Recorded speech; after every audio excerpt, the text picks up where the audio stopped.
ఈ తరం వాళ్ళకి మీరిచ్చే సలహా ఏంటి? కలిసి ఉంటే బాగుంటుందండి.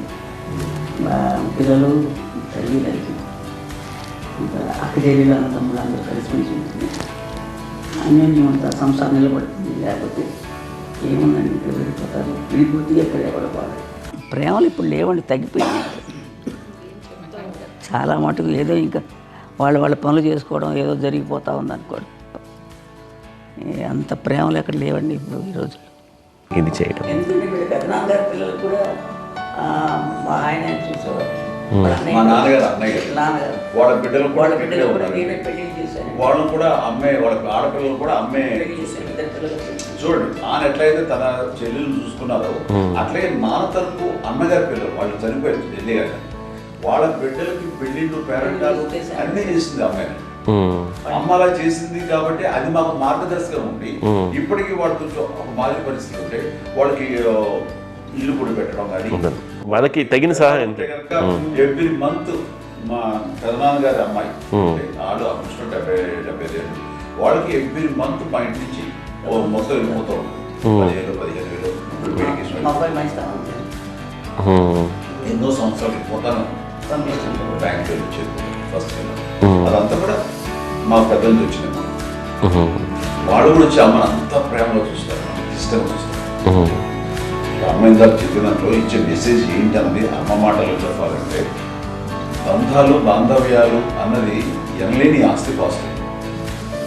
సో ఎలాగైతే డబ్బు ఎంత సంక్రమించింది, ఎన్ని ఆస్తులు వచ్చాయి ఫిజికల్గా అనే దాని మీద కంటే కూడా ఇవి ఆస్తిగా తీసుకుంటూ దీన్ని విలువ ఎరిగి గుర్తెరిగి దాని ప్రభావం తెలుసుకుని అది కనుక మనం ఇచ్చిపుచ్చుకుంటే ఫ్యామిలీలో అంటే దాని మించినటువంటి గొప్ప సంపద. కష్టాలు వచ్చినప్పుడు డబ్బు తీరుస్తుంది కాదండి, కష్టం వచ్చినప్పుడు ఒక భుజం తీరుస్తుంది, ఒక చేయూత తీరుస్తుంది. అది మన బ్లడ్ రిలేషన్ మనలో మనకి అది ఉండటం అనేది అదృష్టంగా ఫీల్ అవుతాం.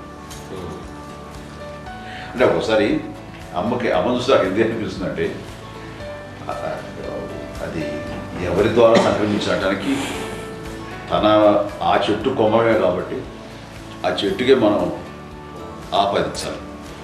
ఎక్కడో మామూలుగా ఉండాల్సిన వాళ్ళం ఈ రోజున ఈ స్థితిలో ఉన్నాము, ఇంతమందికి లైఫ్ రావటానికి దోహదపడ్డాము, ఇంతమంది కలిసికట్టుగా ఉండటానికి ఇదైంది. అమ్మని చూస్తుంటే నాకు ఏమనిపిస్తుందంటే అబ్బా ఇలాంటి జన్మం మనకి ఎవరికైనా ఉంటుందా?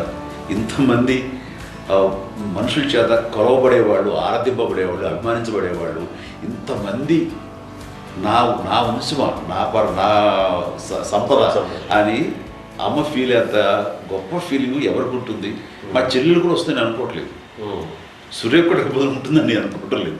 అలాంటి గొప్పగా ఇది. అండ్ ఆ రకంగా షీస్ వెరీ చాలా గొప్ప జన్మ. అమ్మకి చిన్న మానసికంగా చిన్న ఏదో ఒక డిప్రెషన్ ఏదో వచ్చింది.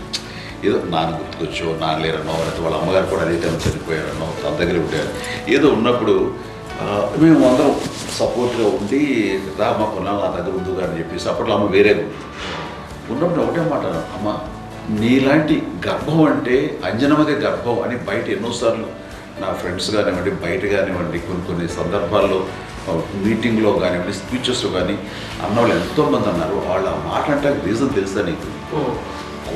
కోటాల్లో ఎంతమంది తల్లులకు నీకు వచ్చిన అదృష్టం, నీకు లభించినటువంటి వరం ఎవరు లభిస్తున్నావు?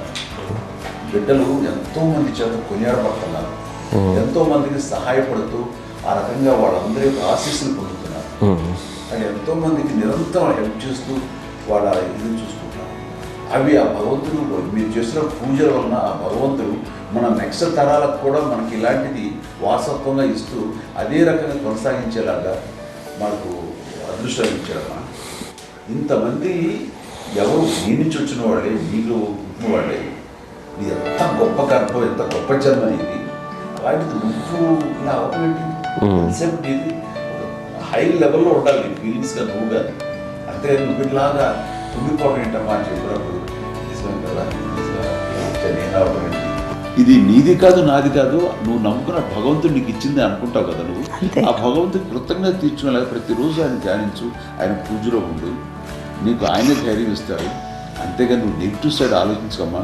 మా అందరికీ పాజిటివ్నెస్ ప్రివీల్ చేసిన దానివి, ఇచ్చిన దానివి, అందించిన దానివి. అలాంటి నువ్వు నెగిటివ్ వైపు వెళ్ళిపోకూడదు అంటే అంతే, మళ్ళీ అటుపక్క ఎప్పుడు వెళ్ళలేదు.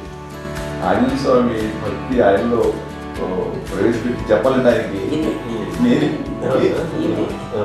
నేను నన్ను దేవుడు ఇంట్లో నేనే ఇంట్రడ్యూస్ చేశాను మా నాన్నగారు. నానంత ప్రగాఢంగా నమ్మి ఆయన దానివల్ల లబ్ధి పొందారు. ఆయన అందులో మమ్మల్ని మించిపోయిన స్టేజ్కి వెళ్ళిపోయారు. ఆయనతోటి ఆంజనేయ స్వామితో ఇంటరాక్ట్ అవుతూ అట్లా ఆయన నన్ను నమ్ముకుంటుంది. ఆయన నానంటారు అంతా నా గురువు, నా పెద్ద కొడుకు అంటున్నారు, పెద్దోడే అవును గురువు.